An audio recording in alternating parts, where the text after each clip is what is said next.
Hello दोस्तों, study with RP sir channel में मैं आपका वापस बहुत बहुत स्वागत करता हूं। आज हम पढ़ने जा रहे हैं उच्चारण स्थान। उच्चारण स्थानों के बारे में देखेंगे। तो उच्चारण स्थान के भेद निम्न होते हैं, सूत्र के द्वारा जानेंगे कौन कौन से होते हैं। तो अष्टो स्थानानि वर्णानाम उरः कंठ शिरः तथा जिह्वा मूलम च दंत च नासिका ओष्ठ च तालु च। ये सूत्र हमारे जो उच्चारण स्थान है उनके बारे में है। अब जो उच्चारण स्थान है कौन कौन से हैं उनके बारे में जानते हैं। तो पहला है कंठ, दूसरा है तालु, तीसरा है मूर्धा, चौथा है दंतः, पांचवा है ओष्ठ, छठा है नासिका, सातवां है जीवामूल, आठवां है उरः। ये 8 आपके उच्चारण स्थान माने जाते हैं। अगर पूछा जाए कि संस्कृत में उच्चारण स्थान कितने होते हैं तो उनकी संख्या होती है 8। कौन कौन से होते हैं तो आपके सामने लिखे हुए हैं कंठ, तालु, मूर्धा, दंत, ओष्ठ, नासिका, जिह्वा मूल, उरः। ये 8 उच्चारण स्थान होते हैं।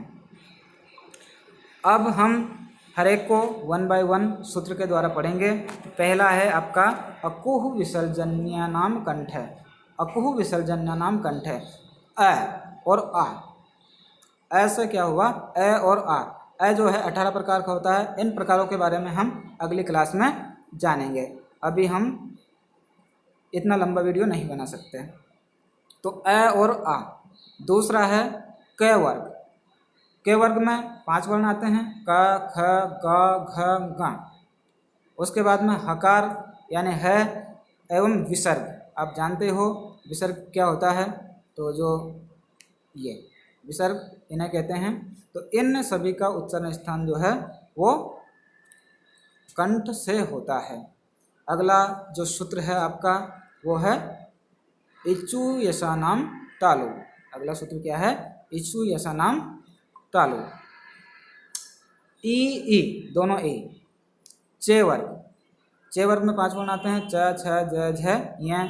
यकार मतलब ये एवं शकार, शकार यानी श का उच्चारण स्थान तालु है, इसलिए इन्हें तालव्य वर्ण भी कहते हैं।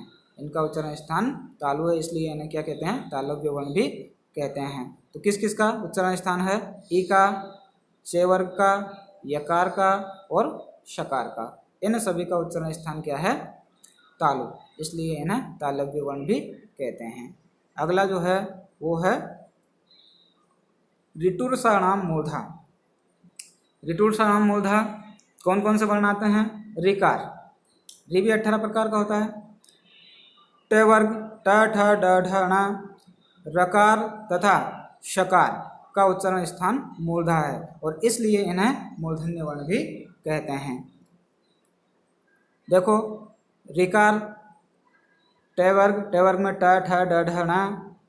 रकार र तथा शकार ये वाला श, इनका उच्चारण स्थान मूर्धा है, इसलिए इन्हें मूर्धन्य वर्ण भी कहते हैं। अगला सूत्र पढ़ेंगे। तो अगला सूत्र जानेंगे अपन अगले सूत्र के बारे में। तो अगला सूत्र है ऋतुलसा नाम दंतः।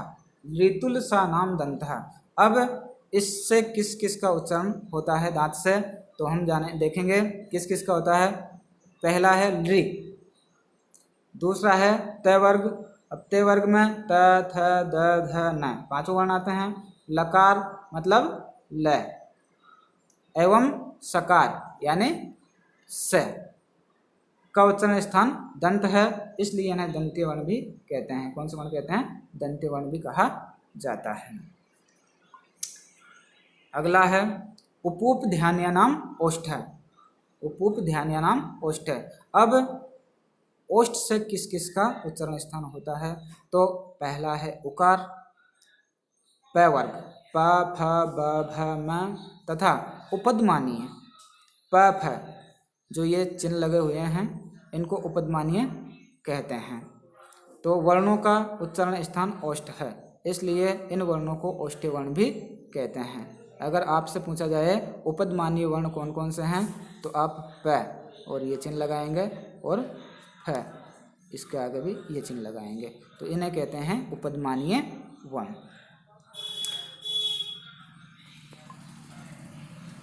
उकार प वर्ग तथा उपध्मानी वर्णों का उच्चारण स्थान क्या है?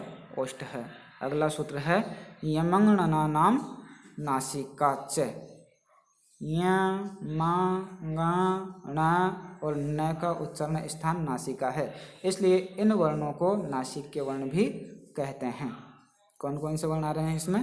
नासिक के वर्ण में य आ रहा है, म आ रहा है, ग आ रहा है, न आ रहा है और न आ रहा है, और इनको ही नासिक के वर्ण कहते हैं क्योंकि इनका उच्चारण जो है नासिका के द्वारा होता है। अगला है ए दो तो कंठ तालु। कौन कौन से वर्ण हैं? एकार और एकार, मतलब ए और ऐ, इन दो वर्णों का उच्चारण स्थान जो है वो तालु, कंठ तालु है। अगला है ओ दो तो कंठोष्टम। ओकार और औकार का उच्चारण स्थान कंठ तालु है। ओ और औ इनका उच्चारण स्थान जो है कंठोष्टम है, कंठ और ओष्ठ। अगला है वकारस्य दंतोष्ठम, यानी वह जो है उसका उच्चारण स्थान किससे होता है? दंत और ओष्ठ से होता है, वह का दंतोष्ठम। अगला है जिह्वा मूलस्य जिह्वा मूलम। अब जीवा मूल्य जो वर्ण होते हैं उनका उच्चारण स्थान जीवा मूल से होता है। जीवा मूल्य वर्ण किसे कहते हैं? तो जीवा मूल्य वर्ण जो हैं क और ख को कहते हैं, मतलब के आगे ये चिन्ह और ख के आगे ये चिन्ह, ये तो हो गए जीवा मूल्य।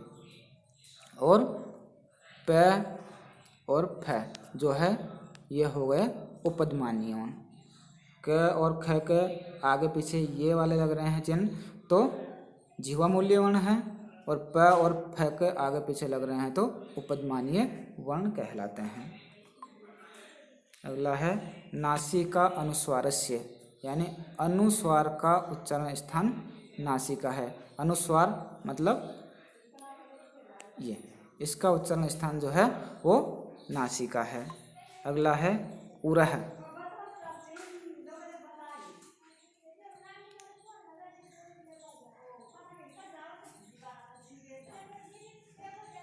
उरह